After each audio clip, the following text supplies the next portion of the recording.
The next season had just begun on the miniature railway, and the little engines were about to tuck in for a long night's sleep. But Bert had something in his mind. Do you know what I think? He asked Mike and Rex. News to me that you could. Said Mike cheekily. Well, I suppose it would be. Retorted Bert. Not like you ever done any thinking yourself. Rex chuckled, and he and Mike waited. Well, go on. Prompted Mike.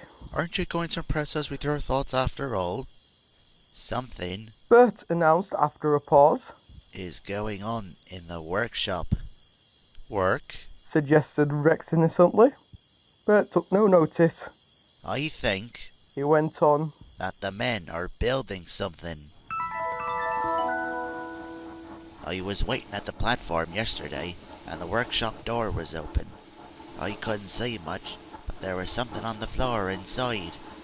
It looked like a boiler. Is that it? Said Rex. He sounded disappointed. Probably a spare for one of us. Said Mike. I don't think so. Argued Bert. There were wheels as well. What I think He paused dramatically. is that they're building a new engine. My fitter said he'd heard a rumour. He added. The little engines looked hopefully at each other. About time too. Said Rex.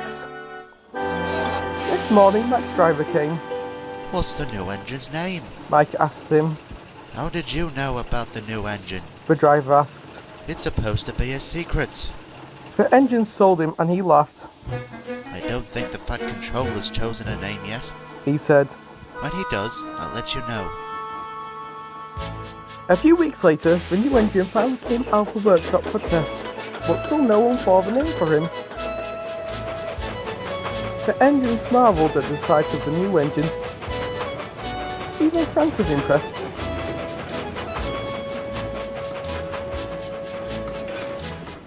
How odd. Remarked Mike, looking with interest at the engine's peculiar shape.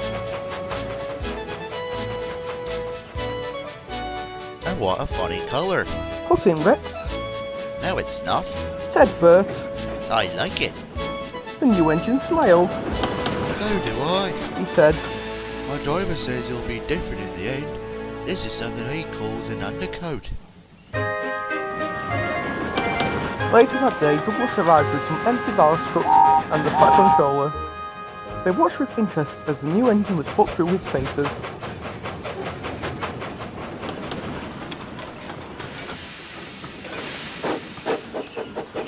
He puts me in mind of my days in Scotland. Douglas remarked.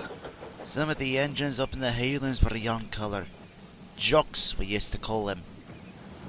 Jocks? Asked the new engine, stopping nearby. Aye. Agreed Douglas. Not a bad name for yourself, I'm thinking, eh, Jock? The Fat Controller was delighted. Well done, Douglas. He said and turned to the new engine. What do you think? He asked. It means you'd have to keep your colour too to give the name some point. Would you mind? Not a bit, sir. Said the new engine.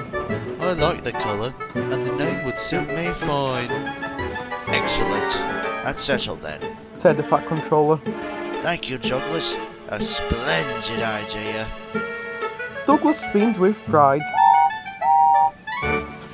All the tests on Jock went without a hitch, and a few days later, he came out of the workshop again, fully decked out in red lining and a new set of nameplates.